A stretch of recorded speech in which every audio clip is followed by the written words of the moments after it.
Юу тодорхой вэ гэхлээр амжилттай явж байгаа брэндүүд худалдаа авагч нар буюу хэрэглэгч нарынхаа юу хүсэж байгааг маш сайн судалдаг. Тэд яг үнэндээ юу хүсэж байгаа вэ? Тэрийг нь яаж бүтээгдэхүүн үйлчлэгээ болгож өөрт хувиргаж тэдэнд хүргэх вэ?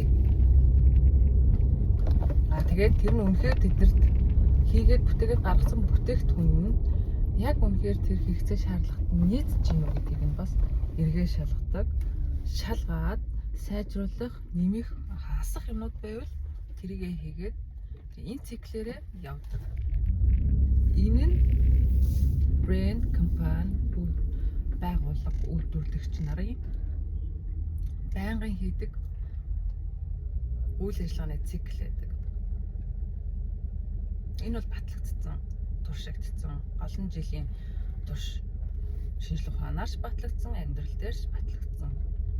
Тэгтэл бидний амьдралыг өдөр болгон, өдөр тутам, минут секунд тутам 7 хоног болгон тодорхойлж байдаг бидний харилцаа, хүмүүс хоорондын харилцаа, ээж охин, ах дүү, амраг садан, хайртай хосууд, гэрэгтэй эмэгтэй хүмүүс, найзуудын харилцаа ягаад үр дүнд хүрээ, өгөөжтэй бай, хий хиндэ ашигтай бай гэж хичээдэггүй бэ. Ягаад тэрний төлөө ингээд цаг хугацаа, мөнгө, эрч хүч, фокус зараад тэрнээсээ эргээд өөртөө айгүй гоё таашаал аваа тий. Бит болон бит бус таашаал аваад амьдралаа ингээд баяжуулъя гэдэг юм ерөөсөө хүн төрөлхтөнд байдаггүй юм бэ. Тийм хүмүүс нь маш зөвхөн. Бусд нь зүгээр ингээд урсгалаараа яваад байдаг. Миний бараг хэлмээр байгаа үг гэхээр хүмүүс өөрсдийнх нь амьдралыг тодорхойлж байгаа хамгийн чухал зүйлдээ яг хамгийн basic инстинктээр хандаад байдаг, антин шиг хандаад байдаг. Төр зөнгөөрөө урсгалаараа түр мэдрэмжээрээ надаа ингэж мэдрэгдсэн тэгээр реакцлдаг. Мэдрэмж төрөөд бодол нь орж ирээд тэгээд хариу реакц өгдөг. Эсвэл бодол нь орж ирээд реакц өгөөд тэгээд emotionally яадаг. Тэгээд тэр цикл нь хизээч үр дүнтэй байдаггүй. Уг нь бол эцсийн зорилго нь эцсийн үр дүн нь гоё мэдрэмж, гоё филинг, хайр, аз жаргал, баяр баясгалан авах гад peace, ихтэй тайр peace. How to say peace in Mongolia? Амар амгалан авах гад байдаг. Уул нь авах гад байдаг. Жиж өөрөө хэрэглэгч. Нөгөө тал чинь бас хэрэглэгч. Тэгээ хоёр одоо хоёлаа хоёр тал ямар нэг юм хийж бүтээж байгаа. Үйлдвэр шиг, компани шиг ямар нэг юм бүтээж үйлдвэрлэхгүй байгаа. Гэхдээ амьдралынхаа хэв маягаар, харилцаагаараа, бодлороо, эмоушнороо, тэрнийхээ хариултаараа ямар нэг юм хийж байгаа. Тэдгээр юмнууд нь ерөөсөө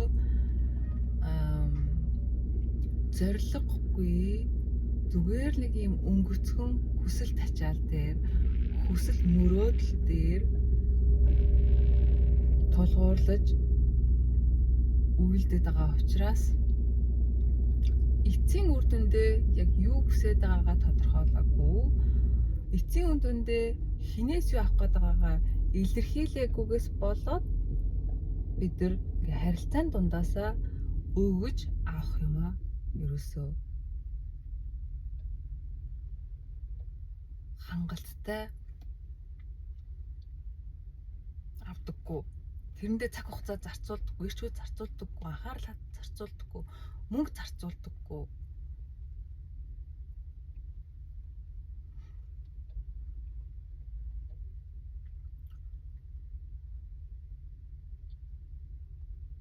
Ингээ хараад байхад ер нь бүх харилцаа бол яг л хамтын ажиллагааны гэрээшгэл байдаг. За ээж хүүхд, эцэг их хүүхд хооронд бол байглаасаа эцэг их нь өгнө, өөр хүүхдээ юм идэхгүй жоохон учраас өгөж тэдрээс ирж байгаа аливаа зүйлийг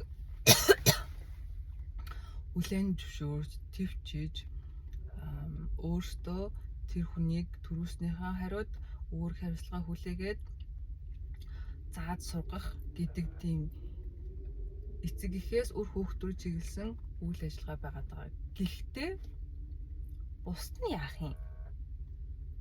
За хамгийн их асуудалтай, хамгийн их яригддаг харилцааны нэг нь болохоор эхнэр нөхөр, эмэгтэй дотн харилцаа гэдэг. Тэр харилцаан дээр хүмүүс зүгээр л амтналаг зүүн савнгаараа очиод тийм нэг intimate reaction үүсээд chemistry гэж ярьдаг шүү дээ, тий. Анхны сэтгэлээр ингээд тийм гоё ингээд react мэдрэмж аваад тэрвэрээ л байх хэвээр. Тэр л бол ингээд хамгийн ultimate харилцааны мэдрэмж үр дүн гэж бодоод байдаг. Гэтэл эрэгтэй эмэгтэй хүний харилцаа хамгийн их яригддаг, хамгийн чухал бараг бүх харилцааны дундаас хамгийн чухал тооцогддог мөртлөө тэрэн дээрээ ерөөсөө ямар ч тийм судалгаа шинжилгээгүй. Миний яриг юм жоохон passive байна тий. Okay, let's finish this way. Ерөөсөө судалгаа шинжилгээгүй. Би л юм хүсэж байна. Чи миний хүслийг ойлгохгүй байна. Үгүй би юм хүсээгүй. Чи миний хүслийг сонсохгүй байна. Чи надаас асуухгүй байна. Асуусан ч ойлгохгүй байна. Хэлсэн ч ойлгохгүй байна. Хэлсэн ч өөрчлөгдөхгүй байна. Гэт хоёр тал дор ингээд ингээд тэр чинь хушаагаа онжуулчаа суугаад идэг. Тэгээ нэг юм насанд хүрээгүй хүмүүсийн хүүхдүүдийн найзуудын харилцаа шиг л ингэ байж байгаа. Тэгээд ямар ч үрдэнгүй муудалцаад тэгээд disappointed болоо сөрөг үр давартаа дуусчих байхгүй юу?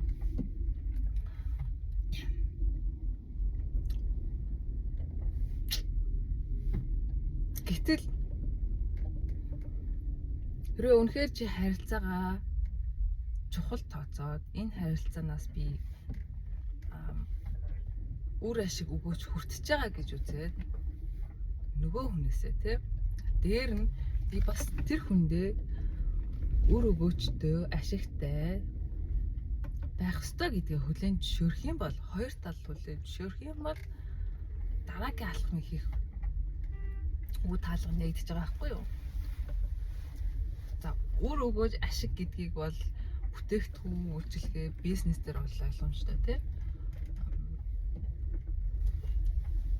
Гэтэл хүмүүс хоорондын харилцаан дээр яриад ирэх юм бол сэтгэл ханамж, баяр баясгалан, амар амгалан, аз жаргал, ойлголцол тэгээ хүлээн зөвшөөрөгдөлттэй тиймэрхүү юмнууд гэж үзнэ. За тэгээд хоёлаа тэгвэл дараагийн алхамдаа юу хийх вэ гэхлээр хоёлаа хийхэндээ үр өгөөжтэй ашигтай нэг аз жаргалтай байлгая, нэгэндээ баяр баясгалан өгье, нэгэндээ амар тайван байлгая, нэгийг ойлгоё, нэг ингээд тухайн хүнийх нь онцлог шин чанараар нь хүлээн зөвшөөрье. Тэгээ хамтдаа нийгмийн нэг хэсэг нэгж болоод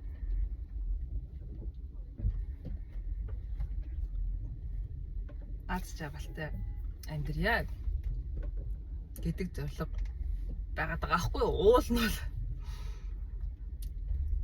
тэгэнгүүт чи за тэгвэл намайг юу аз жаргалтай болгодог вэ? Намайг юу аз жаргалгүй болгодог вэ? Тэр нь минийх чинийхтэй адилхан юм уу? Өөр юм уу? За өөр байлаа гэхэд тэр өөр байгаагийн би өгдөг үү? Өгч чаддаг уу? За өгч чадахгүй байгаа бол би яаж өгөх вэ?